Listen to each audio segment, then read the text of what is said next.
Ẹ káàsán ẹ kú dédé wòyí. Ìròyìn ọjọ́ kan yín ló ń dé sétí ìgbọ̀yìn láti iléeṣẹ́ amóhùnmáwòrán GOT odò Ajogun ní ìpínlẹ̀ Ògùn la fi kalẹ̀ sí. Orúkọ mi ni Aisha Raji. Ṣáájú ẹ gbọ́ kókó oníròyìn náà. Mínísítà fún ètò ìṣúná nílẹ̀ yìí Wálé Ẹdùn ti tako ọ̀rọ̀ tó ń lọ káàkiri wípé àlékún yóò wà nínú owó orí. Ilé ìgbìmọ̀ aṣòfin àgbà ti sún ìpàdé kan síwájú lórí bí ètò ọrọ̀ ajé lẹ́ka epo rọ̀bì ṣe dojúrú. Ìjọba ìpínlẹ̀ Ògùn ti àwọn iléeṣẹ́ 5 kan pa lórí ìtàpá sófin àyíká. Ìròyìn ilẹ̀ òkèèrè. Olóòtú orílẹ̀-èdè Spain Pedro Sanchez ti pè fún àjọṣepọ̀ tó dánmọ́rán láàrin orílẹ̀-èdè náà àti ilẹ̀ China. Ìròyìn eré ìdárayá. Mínísítà fún ètò eré ìdárayá kí ikọ̀ Super Eagles ó sì gbóṣùbà ràbàǹdẹ̀ fún Ọmọláyọ̀ Ògúnwà àti Ògúnkúnlé. Ìròyìn náà rèé lẹ́kùnrẹ́rẹ́. Mínísítà fún ètò ìṣúná tòun ti ọrọ̀ ajé nílẹ̀ yìí Wálé Ẹdùn ti tako ọ̀rọ̀ tó ń lọ káàkiri wípé àlékún ti wà nínú owó orí láti 7% sí 10%. Mínísítà náà tako ọ̀rọ̀ náà nínú àtẹ̀jáde kan tó buwọ́lù èyí tí wọ́n fi síta lónìí. Ó sọ wípé ìtẹ̀síwájú ètò ọrọ̀ ajé ilẹ̀ yìí ní ètò ìlànà ìjọba wà fún, kì í ṣe pé kó tún máa mú ìtẹ̀síwájú bá ìṣẹ́ òun òṣì nílẹ̀ yìí. Ó sọ síwájú sí wípé yálà ìjọba tàbí àjọ kankan wọn ò lẹ́tọ̀ọ́ láti ṣe nǹkan tí ò sí nínú ìwé òfin ilẹ̀ yìí. Ìgbìmọ̀ alábẹ́sẹ́kẹ́lé ti ilé ìgbìmọ̀ aṣòfin ilẹ̀ yìí tó ń ṣèwádìí bí ètò ọrọ̀ ajé orílẹ̀-èdè yìí ṣe dojú lẹ́ka epo rọ̀bì ti sún ìpàdé ìta gbangba kan èyí tó ní kí ìgbìmọ̀ pé kó wáyé lónìí. Wọ́n ti sún síwájú. Adarí ilé ìgbìmọ̀ aṣòfin àgbà ilẹ̀ yìí Ọpẹ́yẹmí Bámidélé ẹni tó sì tún jẹ́ alága ìgbìmọ̀ alábẹ́sẹ́kẹ́lé náà ni ó ti kéde yìí nínú àtẹ̀jáde kan lónìí nílùú Àbújá. Ó sọ pé ìpàdé náà ni wọ́n sún síwájú kí ìgbìmọ̀ náà lè bá rí àsìkò láti fọ̀rọ̀ lọ àwọn tí ọ̀rọ̀ kàn nítorí pé wọ́n nílò ipa wọn láti rí i pé àbájáde náà ó yọrí ó dára. Iléèwé gíga ní ìlú Ìlọrin ìyẹn University of Ìlọrin ti fọwọ́sowọ́pọ̀ pẹ̀lú iléèwé gíga kan ní ìlú China fún ìbáṣepọ̀ tó dánmọ́rán lẹ́ka ètò ẹ̀kọ́. Gẹ́gẹ́ bí àtẹ̀jáde kan láti iléèwé gíga Ìlọrin náà èyí tó jáde lónìí, ìfọwọ́sowọ́pọ̀ náà ni ó bẹ̀rẹ̀ ní ọjọ́ 5 oṣù kẹsàn-án ọdún yìí tí wọ́n sì ti buwọ́lu ìwé ìgbọ́ra-ẹni-yé. Àdéhùn yìí wáyé láti pé ìfọwọ́sowọ́pọ̀ wà lẹ́ka ètò ẹ̀kọ́ ìyẹn láàrin iléèwé gíga méjèèjì.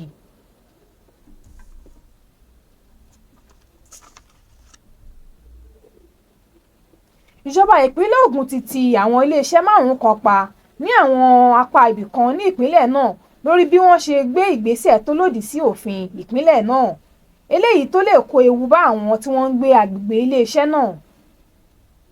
Alága ìgbìmọ̀ tó wà ní ìgbọnnu ètò ọ̀rọ̀ àyíká nípínlẹ̀ náà Farouk Akíntúndé ni ó fèyí léde nínú àtẹ̀jáde kan nílùú Abẹ́òkúta. Ó sọ pé ìgbésẹ̀ yìí ni ó di gbígbé lẹ́yìn tí àjọ náà gbàwé ìfẹ̀sùnkàn látọ̀dọ̀ àwọn olùgbé agbègbè náà lórí bí wọ́n ṣe ń da omi ìdọ̀tí sí àdúgbò náà.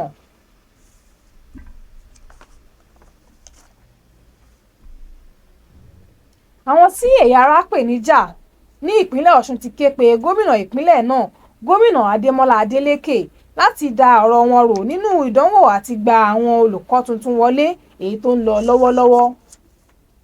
Alága àwọn tí ẹ̀yà ara pè níjà náà Stephen Olúwafẹ́mi ni ó sọ̀rọ̀ yìí nínú àtẹ̀jáde kan nílùú Òṣogbo lónìí.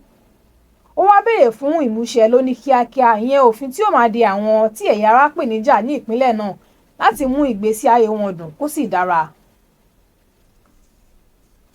Ìròyìn ọjọ́ kan rílẹ̀ ń tẹ́tí sí láti iléeṣẹ́ amóhùnmáwòrán GOT. Ẹ ṣáà dókè lọ́hùn fún ìpolówó ọjà tá a bá padà dé ẹ máa gbá àwọn ìtókù ìròyìn náà.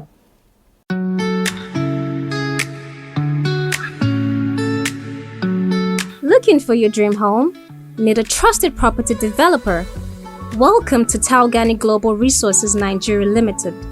We are your go-to experts in property management and development.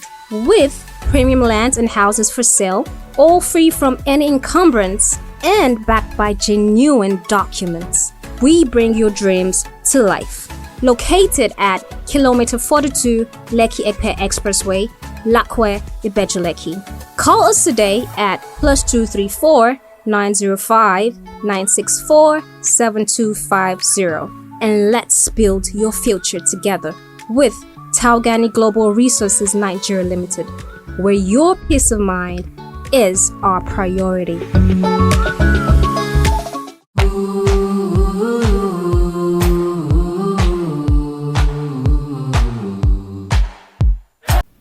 Ẹ káàbọ̀ padà. Ẹ lè darapọ̀ mọ́ wa lórí àwọn ìkànnì abánidọ́rẹ̀ẹ́ wa Facebook, Instagram, Twitter, ẹ tẹ GOT 104.9 FM. Bákan náà lè máa wò wá, tẹ̀lé máa gbọ́ wa ketekete lórí ẹ̀rọ ayélujára www.gottvandradio.com. Ẹ sì tún lè dáńlódù app wa lórí àtẹ Google Play Store, ẹ tẹ GOT 104.9 FM. Ìròyìn ilẹ̀ òkèèrè. Olóòtú orílẹ̀-èdè Spain Pedro Sanchez ti pè fún àjọṣepọ̀ tó dán mọ́rán láàrin orílẹ̀-èdè náà àti ilẹ̀ China lágbọ̀nrín ètò okòwò. Ó sọ̀rọ̀ yìí lónìí nígbà tó ń ṣe ìpàdé pọ̀ pẹ̀lú akẹgbẹ́ rẹ̀ láti ilẹ̀ China, Lin Kang. Tẹpẹlẹ mọ́ pé ó jẹ́ ohun tó ṣe pàtàkì fún òun láti mú ìtẹ̀síwájú nínú ìbáṣepọ̀ tó gbọngbọ́n pẹ̀lú ilẹ̀ China. Àwọn tó ń ṣe kòkárí ètò ìsìnkú eléré orí ọ̀dàn ọmọ orílẹ̀-èdè Uganda Rebecca Chaptek ti kéde ọjọ́ 14 oṣù yìí gẹ́gẹ́ bí ọjọ́ tí wọ́n ṣe ẹ̀yẹ ìkẹyìn fún olóògbé náà.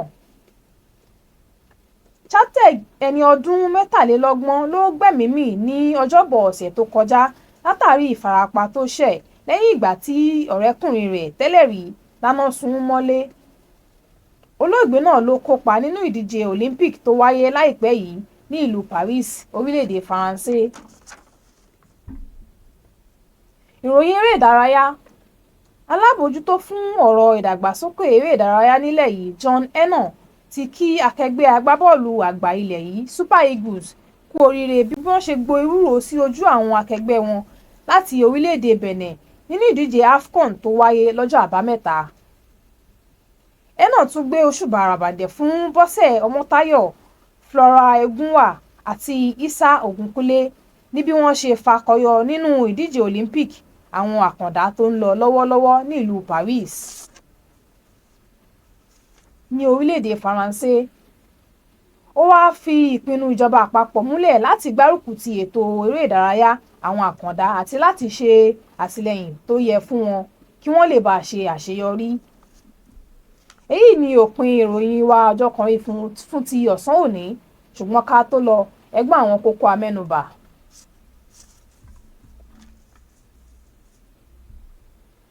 Mínísítà fún ètò ìṣúná ilẹ̀ yìí Wálé Ẹdùn ti tako ọ̀rọ̀ tó ń lọ káàkiri wípé àlékún yóò wà nínú owó orí.